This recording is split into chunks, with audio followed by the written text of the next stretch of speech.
ഗരുഡൻ മലയാളത്തിലെ ഗരുഡനല്ല, തമിഴിലെ ഗരുഡനാണ്. It's directed by one mister Durai Senthil Kumar, written by the one and only Vetrimaaran. ആ ഒരു പേരും ഈ പടത്തിന്റെ പോസ്റ്റർ കണ്ടപ്പോഴെനിക്ക് നന്നായിട്ട് തോന്നിയത് കൊണ്ട് മാത്രമാണ് ഞാൻ ഈ സിനിമ കാണാൻ പോയത്. യുവൻ ശങ്കർ രാജന്റെ മ്യൂസിക്കാണ്. അപ്പൊ അഭിനയിച്ചിരിക്കുന്നവർ സൂരി, ഉണ്ണിമൂന്തൻ, ശശികുമാർ, മറ്റേ സമൂഹക്കിരാക്കന്നെയാണ് മറ്റേ മച്ചാൻ്റെ ഒപ്പത്തിലെ വില്ലൻ പുള്ളിയുണ്ട്, മൈം ഗോപി പുള്ളി, ശിവദ, എത്രയും പേരൊക്കെ ഉള്ളൂ. അപ്പോൾ ഒരു തമിഴ് പടം കാണണമെങ്കിൽ മറ്റേ ലോക്കി വേഴ്സോ യൂണിവേഴ്സ് റോളക്സ് അതൊന്നുമല്ല യഥാർത്ഥ തമിഴ് പടം. അടി, വെട്ട്, കുത്ത് തുടങ്ങിയ കാര്യങ്ങളൊക്കെ നിരവധി നമുക്ക് ഇങ്ങനെ കണ്ട് ഇങ്ങനെ എൻജോയ് ചെയ്യാൻ പറ്റിയ, എന്റർടൈൻ ചെയ്യാൻ പറ്റിയ തമിഴ് പടം കാണണമെങ്കിൽ ടിക്കറ്റ് ബുക്ക് ചെയ്ത് പടത്തിന് പോകുക. എൻ്റെ പൊന്നോ, ഫൈറ്റ്സ് ഒക്കെ എടുത്ത് വെച്ചിരിക്കണം. ഫൈറ്റ്സ് ബ്രൂട്ടൽ എന്ന് പറഞ്ഞാൽ നല്ല കണ്ണൊക്കെ ഇടിച്ച് കലക്കുക എന്ന് കേട്ടിട്ടില്ലേ. ഇത് പ്ലോട്ട് വൈസ് ഒക്കെ ഒന്നുമില്ല. ഇപ്പൊ ശശികുമാറും ഉണ്ണിമൂന്തനും ചൈൽഡ്ഹുഡ് ഫ്രണ്ട്സ് ആണ്. അവരുടെ ഇടയിലേക്ക് സൂര്യന്റെ കഥാപാത്രം വരികയാണ്. ഇവര് മൂന്നുപേരൊക്കെ ഒരുമിച്ച് വളർന്നു വരുന്നു. അതിനിടെ ഈ സൂര്യ ആരും ഇല്ലാത്തവൻ, ഇവനെ ഒരു സൈഡിൽ നിന്ന് ഭയങ്കര ഒരു ഫാമിലി കെയറിങ് ഒക്കെ കിട്ടുന്നു, എന്നാൽ മറ്റേ സൈഡിൽ നിന്ന് പുള്ളി എന്താ പറയാ, പുള്ളിനെ കൊണ്ട് കുറെ പട്ടിപ്പണിയൊക്കെ എടുപ്പിക്കുന്നു ഫാമിലിക്ക് വേണ്ടി. അങ്ങനത്തെ ഒരു ക്യാരക്ടറാണ് സൂര്യന്റെ. അപ്പോൾ കഥാകമാണ് ഈ രണ്ട് ഫ്രണ്ട്സ്. അതിലൊരുത്തൻ ചതിയനാവുന്നു, ഒരുത്തൻ മറ്റവനെ കൊല്ലുന്നു, ഒരുത്തൻ ചാവുന്നു, അതിന്റെ പേരിലുള്ള പ്രതികാരം. ആ കാര്യം നമ്മൾ ഇതിനു മുമ്പ് കണ്ടിട്ടുള്ള എക്സാക്ട് ടെംപ്ലേറ്റ് ആണ്. ബട്ട് സൂര്യന്റെ കുറെ സാധനങ്ങളുണ്ട് പടത്തില്.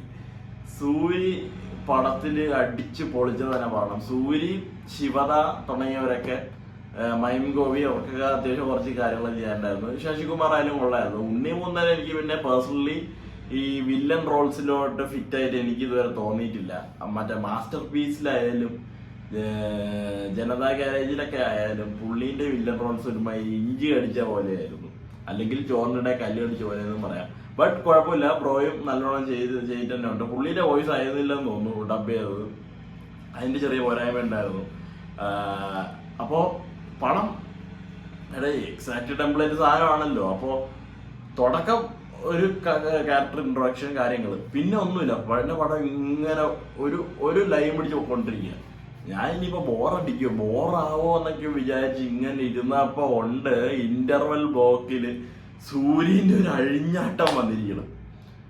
കണ്ടിട്ട് ഞാൻ ഇങ്ങനെ കണ്ണു തള്ളിപ്പോയി ഞാൻ.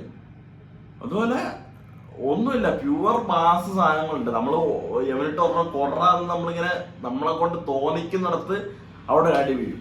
ആ ഒരു സാധനങ്ങളൊക്കെ നല്ലവണ്ണം പടത്തിൽ വർക്കായി ചെയ്തിട്ടുണ്ട്, നല്ലോണം വർക്കായിട്ടുണ്ട്. എനിക്ക് ഓവറോൾ വെട്രിമാരൻ എങ്ങനെയാണാവോ, പുള്ളീന്റെ റൈറ്റിംഗ് സ്കില്ല്, പുള്ളീന്റെ ഡയറക്ടോറിയൽ സ്കില്ലൊക്കെ നമുക്ക് നല്ലോണം അറിയാവുന്നതാണ്. പുള്ളീന്റെ കഥ ഒരു ഡയറക്ടറിന് അവസരം കൊടുത്തിരിക്കുന്നു. അതുകൊണ്ട് തന്നെ എനിക്കിത് 100% എന്റർടൈനർ ആയിട്ടാണ് തോന്നിയത്. ഞാൻ ശരിക്കും എന്റർടൈൻ ചെയ്ത് 2.25 മണിക്കൂറേ പടമുള്ളൂ. ഒറ്റ സെക്കൻഡ് പോലും ലാഗ് അടിച്ചില്ല. കാരണം വെച്ചാൽ എന്നാലും കുറെ ഇടത്തൊക്കെ നമ്മളൊന്ന് ഡൗൺ ആയിട്ട് ഇങ്ങനെ തോന്നി വരുമ്പോഴത്തേക്ക് അതിന് വേണ്ട സീൻസ് ഒക്കെ ഇട്ട് സെക്കൻഡ് ഹാഫ് ഒക്കെ അയ്യോ ക്ലൈമാക്സ് സീനൊക്കെ അടിപൊളിയാണ്, അടിച്ച് പൊളിച്ച് വെച്ചിട്ടുണ്ട് പടം. ബ്രൂട്ടലാണ്, കുറച്ച് ഫൈറ്റ്സ് ഒക്കെ കുറച്ച് ബ്രൂട്ടലാണ്. കൈ വെട്ടിക്കളയല്, കഴുത്തെടുത്ത് കളയല്, ഈ വക സാധനങ്ങളൊക്കെ നല്ലവണ്ണം കാണിക്കുന്നുണ്ട്. എയർ റൈറ്ററാണോ പടം, യു ആണോ എയർ റൈറ്ററാണോ എനിക്ക് ഡൗട്ടുണ്ട്. എനിവേ എനിക്ക് പേഴ്സണലി ശരിക്കും ഈ പടം ബോധിച്ചേ കൊള്ളാം.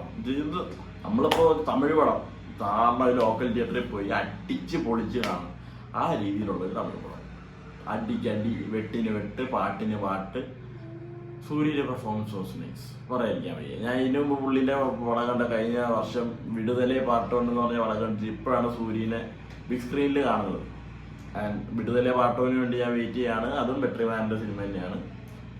വരട്ടെ എല്ലാം കാണുന്നതാണ്. Okay, bye bye.